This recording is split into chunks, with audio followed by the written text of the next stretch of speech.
Ladies and gentlemen, good evening. It is another fine day here in Kisumu. The weather is fantastic, and it's my hope and prayer that this video is going to find you guys in good health. Moses Wetangula, the Ford Kenya party leader, Papa wa Roma, is very bitter and angry with Raila Odinga and the Azimio la Umoja movement. Wetangula is very bitter and angry because of two reasons. Number one, the Azimio la Umoja movement unveiled Polycarp Igathe. Moses Wetangula is angry because his brother was not nominated. He had hoped that the brother was going to be nominated, while in real sense, he was not even supporting the brother. So he's been very bitter, and he's been lecturing Raila Odinga over the move to overlook Tim Wanyonyi in Nairobi. Moses Wetangula is also bitter with the fact that the Azimio la Umoja movement formed a committee of 7.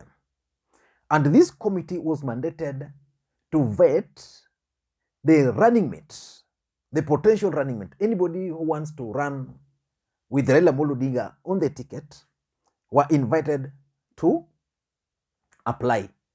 And he feels very strongly that Kalonzo Musyoka should not subject himself to that process. That Kalonzo Musyoka is overqualified to be subjected to an interview. Maybe to some extent on that, I also agree with him, because you all know that Kalonzo Musyoka has been Raila Odinga's running mate on 2 occasions. And apart from that, he's been a vice president of the Republic of Kenya. And you also know that he's been running his party, the Wiper Party, for long now. So he's qualified. But rules are rules. So Wetangula is very bitter and is telling Kalonzo Musyoka these 3 messages or 4.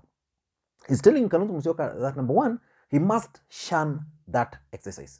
Personally, I don't understand the interest he has in Azimio, because for me, this gentleman moved to Kenya Kwanza, and his input would be best serving the interest of Kenya Kwanza.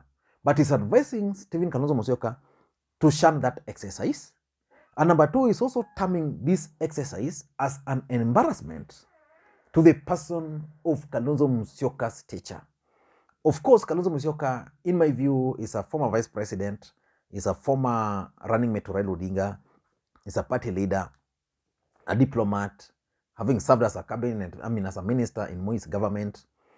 So he's claiming that subjecting Kalonzo to that exercise, the vetting exercise, is actually an embarrassment to Kalonzo Musyoka. But rules are rules.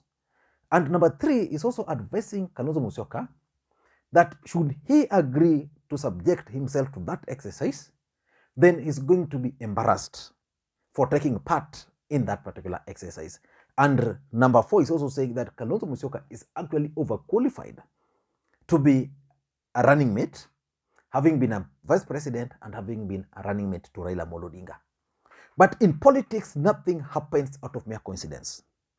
There is no way Moses Wetangula would just wake up one day from nowhere to advise Kalonzo Musyoka and issue such very harsh verdict on the Azimio movement for coming up with such kind of rules.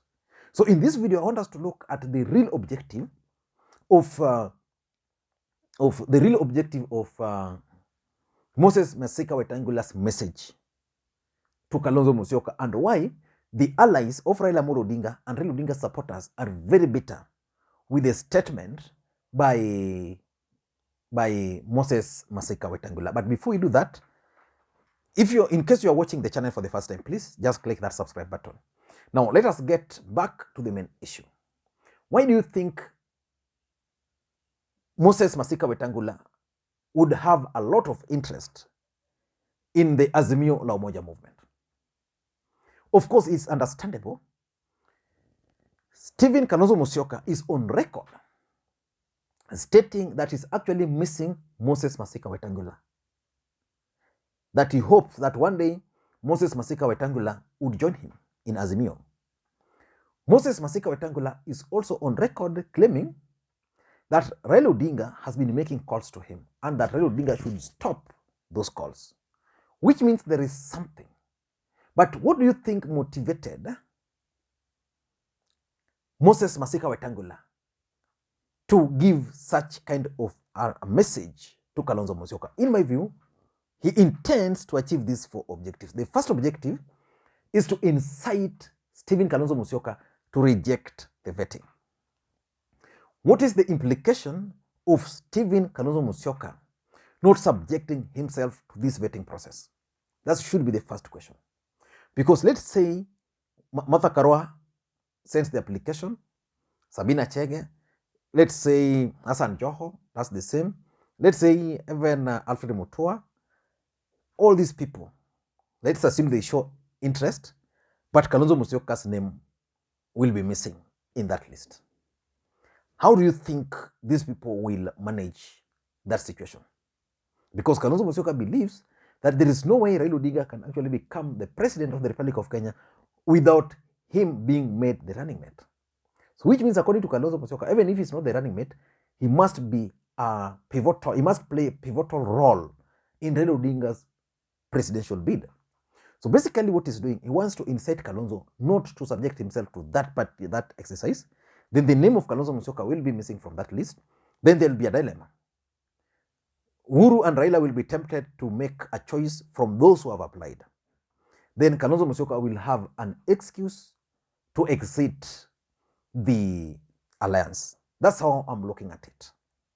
Number 2, I also tend to think that the other objective of Moses Wetangula is to project Raila Odinga as disrespectful to Kalonzo Musyoka, that he doesn't respect Kalonzo Musyoka an inch. Why?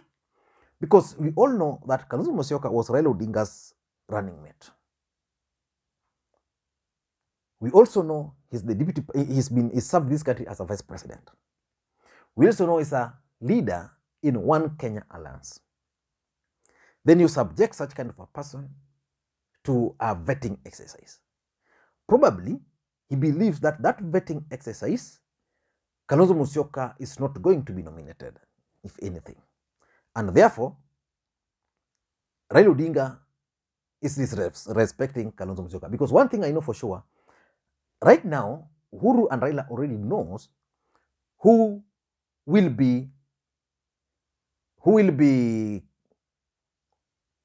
William Ruto's running mate. The other thing I also know is that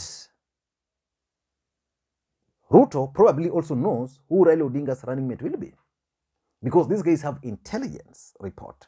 And of course, Raila and Uhuru might have discussed, Ruto and his team probably might have discussed, and the intelligence are aware. So what he's trying to do is just to project Raila Odinga as someone who disrespects Stephen Kalonzo Musyoka by trying to subject him into some humiliating process. Number 3, I also tend to think that he's hoping to win sympathy for Stephen Kalonzo Musyoka, especially amongst his supporters. What does that mean? You know, when you subject Kalonzo into a vetting exercise, and the day he wakes up to attend that interview, he will find other people lining up there. I mean, you know, so basically people will like, this guy just wanted to lock out Kalonzo Musyoka, and because he wanted to lock out Kalonzo Musyoka, he came up with rules, and maybe Kalonzo will not meet some of the rules, things like those. So that when Kalonzo Musyoka will not be appointed, then he can wake up and stand up before people and tell them that Siniliwambia, I told you. And lastly, I also tend to think that his other objective is basically to incite Stephen Kalonzo Musyoka's support base to reject any other nominee. What this means is, you know, at the end of the day, Raila Odinga's running mate will only be one person. How many people have expressed interest? Several people. So what will happen is simple. In case someone else will be chosen, let's say Martha Karua, Moses Wetangula hopes that that choice can be actually used to incite the Ukambani region to reject Martha Karua, because they'll claim that Raila subjected Kalonzo to a process which was already predetermined. I don't know what you think, but that's my take. Thank you guys for taking your time to watch this video, and may you guys have a blessed day. Thank you guys.